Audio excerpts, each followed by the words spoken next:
Now, how long do you have other people helping you?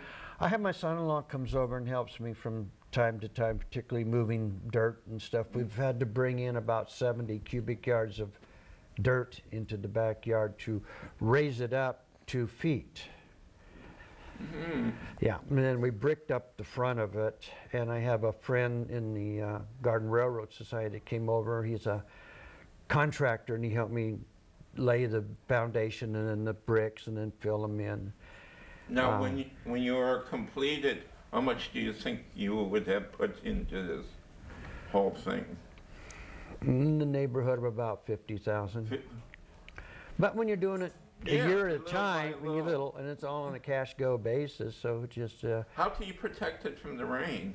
Actually, right now, I'm letting it, because it's the dirt, I want it to rain and compact the dirt down before I start laying road bed. Well, otherwise... Once you put the bed down and the tracks, well, if it rains, does it affect it? No, because by then it's going to be really compacted. What I'll do is I'll put a layer of weed blocker on top of the dirt. Well, I mean to trains itself. Oh, the trains I bring in at night. The track can sit out. Yeah. Oh, the buildings sit out. Most of the buildings you can leave sit out. If you've got some tender buildings, you can build an A-frame and throw a tarp over them. But the rolling stock and trains always bring in at night. There are Garden Railroad clubs that do in the snow areas where they're snowing. And we've seen videos of the trains running through the snow. Real snow. Yeah, he's got a regular snow blower on the front end of the engine, and he runs it out there, and you can see the snow being blown off. This is back in, like in Nebraska and Iowa and Idaho and those areas back in there. They run their trains all year round. Yeah. That's fantastic. Yeah. So, yeah. Yeah, I'm hoping that, once I get the basic landscaping done and the flowers and the ground cover starts coming up, then if it's not raining, I can actually go out there and run because, like I said, they're battery, and so you don't have to have too much power in the track itself. Yeah. And some people do for the landscaping, for some of the miniature trees, they actually use bonsai. Bonsai. Yeah. In fact, we went up as a club to a bonsai garden nursery up above Lincoln and had a day lesson in how to do bonsai trees and stuff like that. That must be fun. And everything's to scale, I would assume. Close. Well, it's close. Okay. Yeah, close. The G gauge is kind of a goofy gauge. This train, like this particular one, is a 1/32. So they run 1/32, 129, 124, 125, and 120.3. So there's a variation in scale, even though the wheels are all the same gauge. Well, once you get it done, you get your backyard done, and you have everything down, I would love to bring a camera out there and take some shots of the real trains running. Well, I'm hoping to have at least the logging mining line open by Labor Day this year, and that'll be the upper layer track that I'm building. And that's going to be the closest one I'll get running this year. We'll have a miniature logging town with sawmill. We'll have a logging camp up at one end with the guys actually cutting trees, and with some of the old steam donkeys and hoists and stuff. Where do you do your research to check these out? California is a treasure trove of logging, mining, and agriculture. And you just run up into the foothills. There's several books that I get from, Alpine Press. And I've got several books on logging methods in California, both northern and the central. So there's a lot of books around. I go sometimes run over to the Railroad Museum and see what they've got in new books. Yeah, I love the Railroad Museum. That's because you got the Kennedy mines up in Jackson, you got the Empire Mine up in Grass Valley, so you got plenty of examples for developing minings. That's fantastic. And I have a miniature vineyard that actually taken materials from Michael's and these other stores and actually made rows of grapevines. I have the buildings all built, and I have one area that's going to be on a slope that I can actually put this vineyard in and have a winery. That's fantastic. And we'll even have an area with my fantasy scenes with, I've got a little Shrek figurine. I've got a TARDIS, which is the call box from the Doctor Who TV show. Right.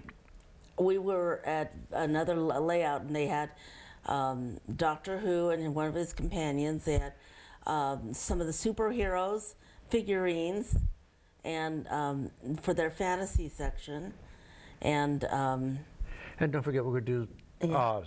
yeah, we're going to have we have Auntie M's farmhouse, and the figures from the Oz that are all to scale, and we could put down yellow cloth or drop cloth for the yellow brick road. I am going to make the legs of the Wicked Witch of the East that ended up underneath the house, and we saw that in a layout in Kansas City when we went to the National Convention this last summer. Your neighbors, do they come over and... I think once we get some trains running, I expect to see them. Right now, they just see me hauling dirt into the backyard and wonder what the heck is going on. Yeah. We've invited a couple of them in. Yeah, they've come in and take a look at what we're doing. Yeah. Well, this is just fantastic. And these are the Hogwarts Express engines, these two. And those are actually from hers. Harry Potter. Oh. And I've got a Thomas tank engine he bought for me, and a James from the Thomas series, the Shining Time Station. And I've got a circus train, but that's a O scale. But a lot of stuff we've got. This is going to be great. Yeah. Now let's talk a little about Arden Playhouse. I need to throw it. Oh, yes.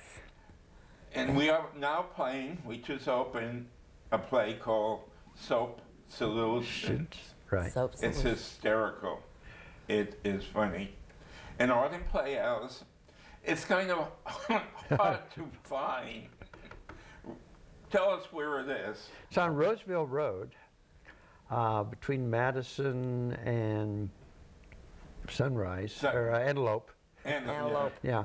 It's actually at one time was part of Camp Kohler, was located on that area. It's in industrial area, so. Yeah, it sits in the back of 3 industrial buildings, so. But it's beautiful. Yeah. Yes. It's a fantastic theater. Monday we start rehearsal for Legends. Yes. And I'm going to work that one, and I get a walk on. You got to walk. That's what I was told. I get to start Act 2, Scene 2. He gets on stage. Well, he does that. I'm volunteering in the box office, and I'm helping out with Soap Solution on Friday nights. Right. So. And like I said, it's a hysterical play. Yeah. Yeah. It's about this gentleman that's a writer, and all his novels are being rejected. So his wife worked out this suit with him. He went up to this cabin, and his wife hired all these soap players to kind of push him out of his depression. Yeah. And it's hysterical. You got people running up, down, through doors, and typical farce. Typical farce. Yeah. But yes, and I will put the number and address on the credits, so that way, and it's not very expensive. I can't say the price, but it's cheaper than going to the movies. It is. Yeah. It is. And you know, we don't sell popcorn, but we sell a lot of other good stuff. Yeah. At a reasonable price. At a reasonable price. Yeah, reasonable price. Yes. Well, thank you, thank you, thank you. Thank you. I know we did this once before, and we had some problems. Technical difficulty. Yeah.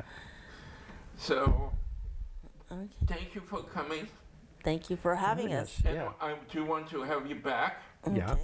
when you complete your backyard. They would be utterly fantastic. Like I said, I love trains, and this is like a boyhood dream. You never outgrow them. You never outgrow them, true.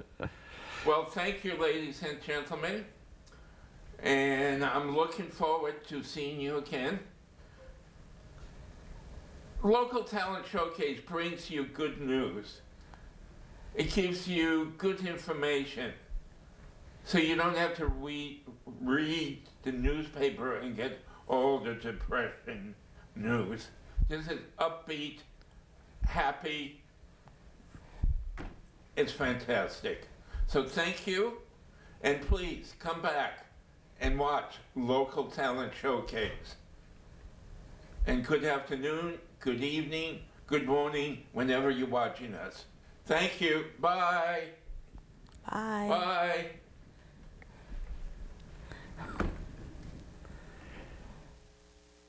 Bye.